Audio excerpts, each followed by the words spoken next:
President-elect Donald Trump has rounded out his cabinet picks and selections for several other top spots in the administration. The transition will now focus on getting those choices confirmed. NBC News senior Washington correspondent Hallie Jackson has the latest. The Trump team beginning to turn to a new phase in the transition, possible confirmation fights for the president-elect's top picks, including his choices for Secretary of Defense Pete Hegseth and Director of National Intelligence Tulsi Gabbard, both expected to face tough questions. Gabbard accused of amplifying Russian propaganda. Well, I think she's compromised. Russian-controlled media called her a Russian asset. I think it's really interesting that anybody that has a different political view now is being cast as a Russian asset. I think it's insulting. It's a slur, quite frankly. She's also facing questions over her secret meeting with the Syrian president in 2017. She met with Bashar Assad. We'll want to know what the purpose was. Gabbard has rejected accusations she is a mouthpiece for the Syrian regime. Defense Secretary pick Pete Hegseth expected to be questioned over a California police report detailing a woman's sexual assault allegation, which he denies. The matter was fully investigated, and I was completely cleared.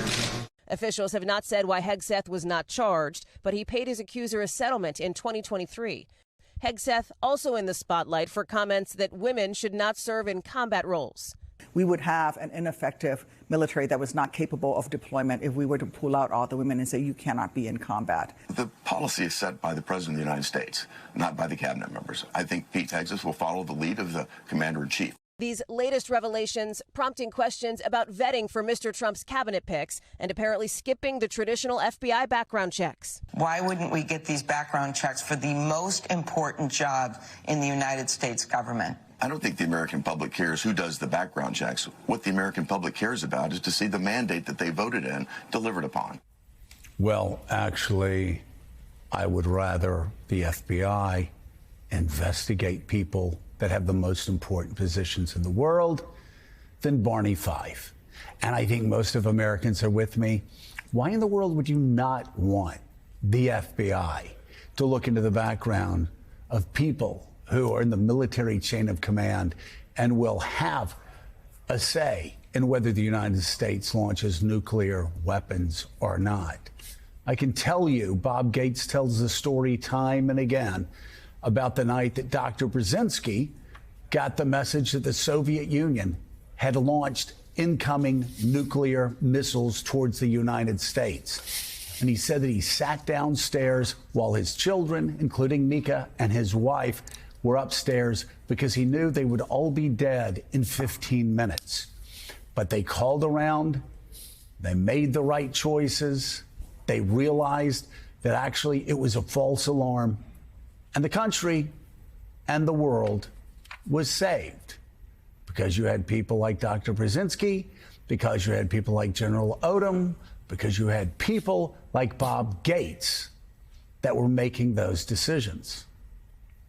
Might be good to make sure that the person that's in the line of that chain has a background and has the experience to make the tough life or death decisions that will impact the world. Let's bring in right now Chief White House Correspondent for the New York Times, Peter Baker, Pulitzer Prize-winning author and presidential historian Doris Kearns Goodwin, and NBC News National Security Editor David Rohde. His latest reporting for NBC News is on the AG pick Pam Bondi and her past vow to prosecute the bad prosecutors who indicted Trump.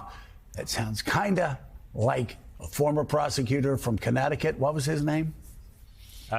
Who was the guy that launched the attacks and made a fool of himself? Durham? Durham. Yes. Durham. Investigate the investigators. The beard is the beard. Yeah, it didn't go well for him, no. And he ended up. He had a great reputation. He ended up making a fool of himself. So I don't know that they want to actually repeat that. Doris, so I want to go to you. I'm sure. Not only because you're a presidential historian, but because you're so much smarter than me. I'm sure you have much more instances like I just expressed about, Dr. Brzezinski. When Dr. Brzezinski was called, said nuclear missiles are coming in from Russia. What do we do? And they called around, made the right choice. I know there were other examples, too, I think, in the 80s where they mistook shadows on clouds, I think it may have been, for another nuclear attack. Talk about how important it is to have the right people around the president or for life or death decisions that could impact the entire planet. Well, you know, one of the things that Reagan said when he was choosing his cabinet is that he had three criteria. One was loyalty to the conservative ideology. The second was competence. And the third was integrity. And I think that's what we've got to look for. Competence is huge given the size of these departments. But, you know, the other thing, Joe, that I'm just thinking about when we're talking about those questions that Bondi had put forward, the possibility of investigating the investigators and prosecuting the prosecutors, two presidents would tell this is a bad thing to do, to have retribution. I mean, Lincoln would say everybody was going for him. The radicals were saying, hang the Confederate officers, hang the Confederate generals. He said, we've had too much hate. This is when the Union was about to win the war. Too much hate. I just want to go forward. And then, of course, he said, with malice toward none and charity for all, let us bind up the nation's wounds.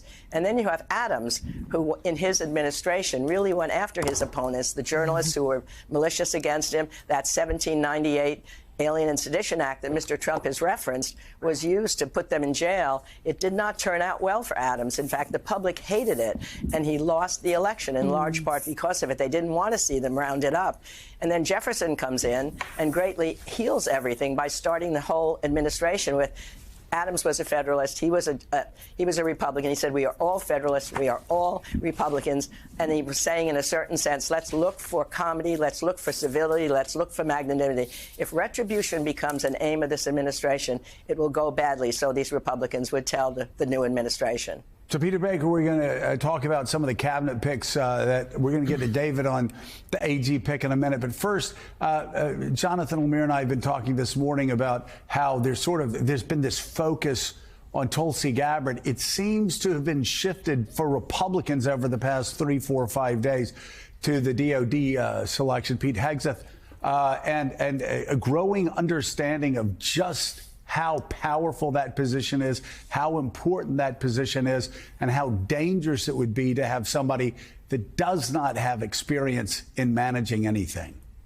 Yeah, I mean, I think the Trump approach here is basically the swarm approach to cabinet selection. You throw out so many different people, many of whom are controversial or would be problems with confirmation, that you're likely to get the vast majority of them through because in the end, the Senate will be able to pick off 1, 2, maybe 3 at most, and then the rest kind of manage to get in. People like, John Ratcliffe used to be considered to be too controversial. In the first Trump term, the Senate Republicans said, no, let's not have him be in charge of intelligence. He's too partisan. Then Trump said, fine, you don't want him. We'll put Richard Grenell in there as an acting DNI. And the Senate then said, hey, let's go ahead and confirm Ratcliffe after all. This time he's being put up for CIA. Nobody has any problem with that. He's considered one of the adults in the room. Instead, you're right. They're going to have to decide. Are they going to take on Pete Hegseth? Are they going to take on RFK Jr.? Are they going to take on Tulsi Gabbard? Because they can't take on all of the ones who might be problematic in one fashion or another. And there's plenty of others than just those three. But I think you're right. Hegseth is the one right now that people seem to be focusing on. He would be in charge of a 2 million member armed forces, most powerful military in the history of the world. And by the way, even what he admits to doing, even though he denies that he assaulted this woman, he admits to having a consensual affair with her, which was outside of marriage, an adulterous affair. That under the Uniform Code of Military Justice would get you, in a lot of heat if you were one of the generals or officers who's going to be reporting to Secretary Pete Hegseth. And so, what people that support him will say is he was in the military. He did lead in the military. And I will tell you, even his strongest detractors will say he had a good war record. First part of the war record, he became disillusioned, started saying some deeply troubling things to a lot of people who even served with him. But again, you've got 2 million, and with civilians, I think maybe even up to 3 million people that you're managing. And for no experience, administrative experience in peacetime, managing anything of a significant size, I mean, the Pentagon will just eat up anybody that goes over there and doesn't understand how it works. Yeah, I mean, he served in the military. Even his detractors, of course, thank him for his service. But he came on Trump's radar screen for two reasons. One, he advocated for some of his fellow soldiers who were accused of war crimes. And then secondly, he was on Fox News. There have now been, of the Trump cabinet selections, 9 of them, 9 have been either former Fox News hosts or contributors. And Hegseth is the one who right now is getting a lot of attention for 2 reasons. One, you just mentioned the idea that he simply has no experience managing anything remotely the size of the Pentagon, but also that he was not forthright with the Trump transition team about some of the details of the sexual assault allegations dating back from California in 2017. Well, and by the way, that's their concern. He wasn't straightforward with that. He wasn't straightforward about a police report. He wasn't straightforward, I think, when it was. There's several things that the Trump transition team is now saying is causing them deep concern. What else is out there is what they're asking. They were caught by surprise. They're wondering if there's more to come. And this also just reiterates the shortcoming of their own vetting and background check system because they're not using the FBI. They're relying on private investigators.